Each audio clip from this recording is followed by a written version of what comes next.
What is a MacGuffin? Is it the money? The Ark? The jewel? The Death Star plans?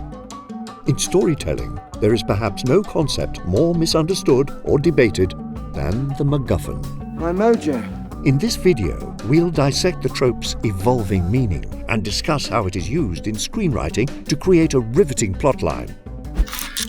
This is What is a MacGuffin?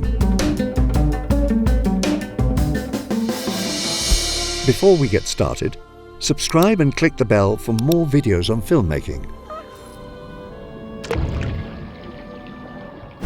A MacGuffin refers to a type of plot device that drives a narrative forward but ends up having little importance to the story.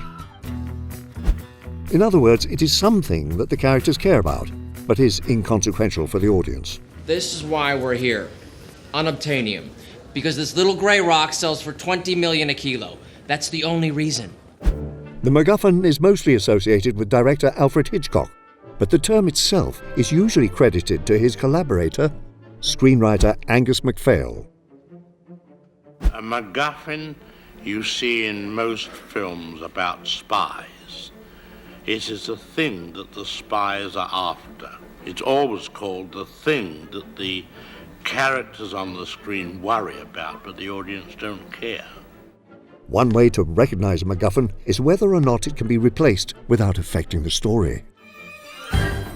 In Mission Impossible, the entire plot is based on retrieving a list of all the CIA's undercover operatives.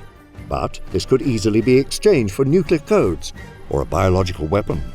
Essentially, the mission would be the same. Now that we know what the MacGuffin is, let's look at some examples from the master of MacGuffins himself. Hitchcock made his name on thrillers and mysteries, and many of them employed MacGuffins. The famed director's purpose for using the device was to imbue the objects with as little meaning as possible. As he once said, a MacGuffin is actually nothing at all. It's only a piece of rope, Philip, an ordinary household article. Why hide it? Hitchcock's horror classic Psycho makes expert use of the technique. The beginning of the film follows Marion Crane as she makes off with stolen money. The money is what drives her to skip town, and therefore to stop at the Bates Motel, where she meets a gruesome fate.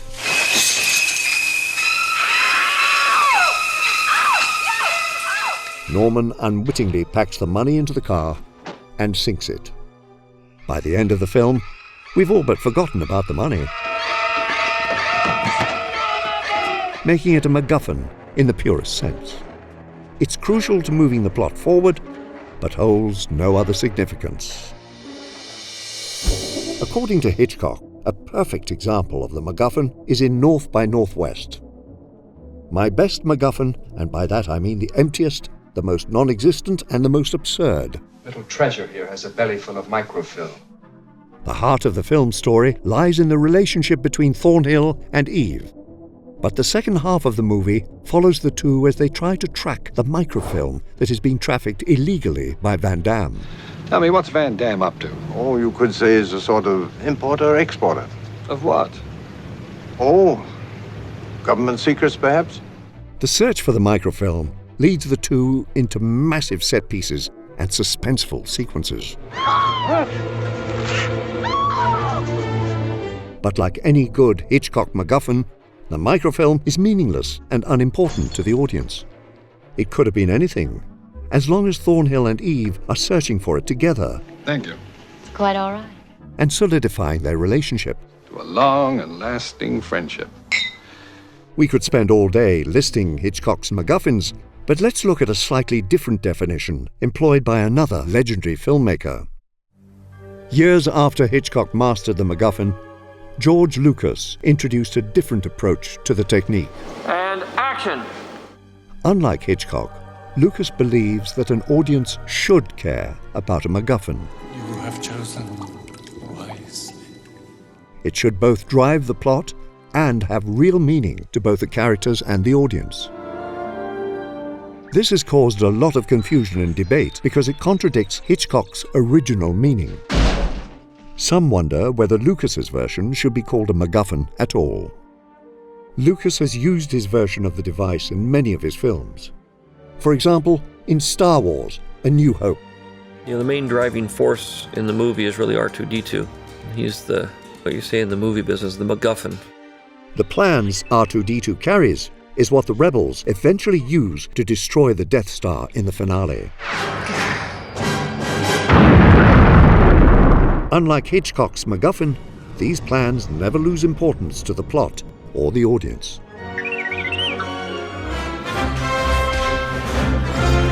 Lucas's approach to the MacGuffin can also be seen in his plots for Indiana Jones. Lucas calls the Ark of the Covenant the perfect MacGuffin. The search for the object propels the plot along, and for most of the film, it seems as though the Ark could be interchangeable with any other artifact. But the climax reveals that the Ark does, in fact, have magical powers and is crucial in defeating the Nazis.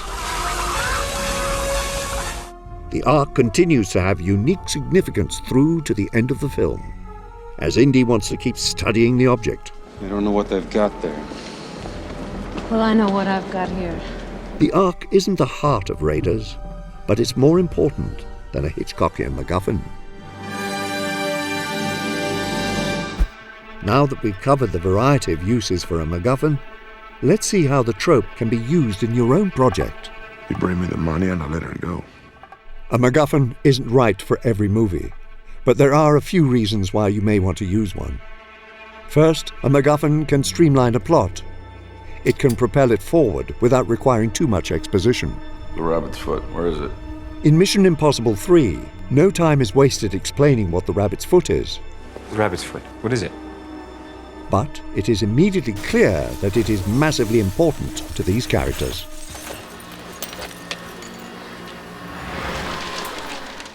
It can also subvert expectations. I guess I'll go put this money in the bank.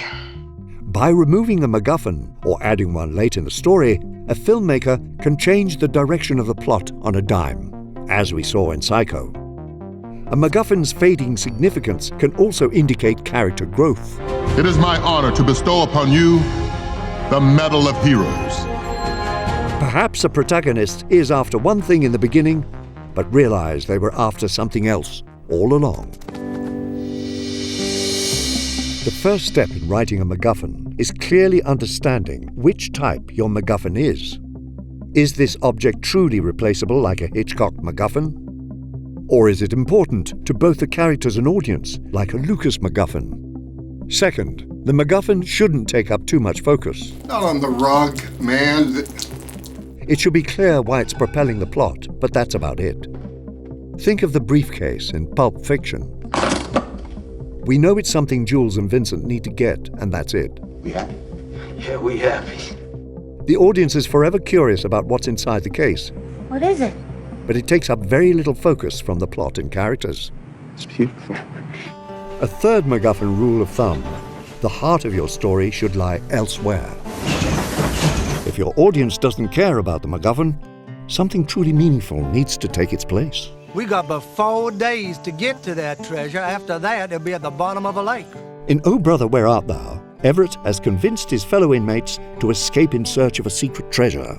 But this was just a lie. There ain't no treasure. His real goal was to reunite with his estranged wife.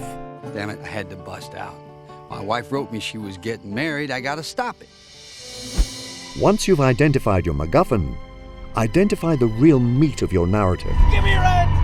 If your audience doesn't care about the MacGuffin, what are they supposed to care about? No one left Psycho thinking about the money, and no one should leave your film thinking about your MacGuffin. By the third act, the heart of the story should be at the forefront, with the MacGuffin hardly being a factor. If you're using a MacGuffin like George Lucas, make sure you know why the audience should care about the object, person, or idea. Help me, Obi-Wan Kenobi. You're my only hope. What's this?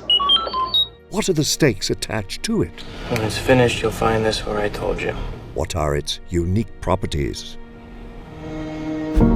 The technique can be used beyond its original applications. As Hitchcock noted later in his career, the MacGuffin can no longer be the idea of preventing the foreign agent from stealing the papers. It can no longer be the business of breaking a code. And yet, these very same elements, disguised to fit the times, must still be there. In other words, used in a new context, the MacGuffin can feel just as fresh today as it was for Hitchcock. It isn't really sand, is it? Some kind of metal ore. Get started with Studio Binder's screenwriting software so you can craft the next great MacGuffin. Subscribe to Studio Binder to stay up to date on more videos like this, and don't forget to enable notifications. Until next time, good luck chasing your own MacGuffin.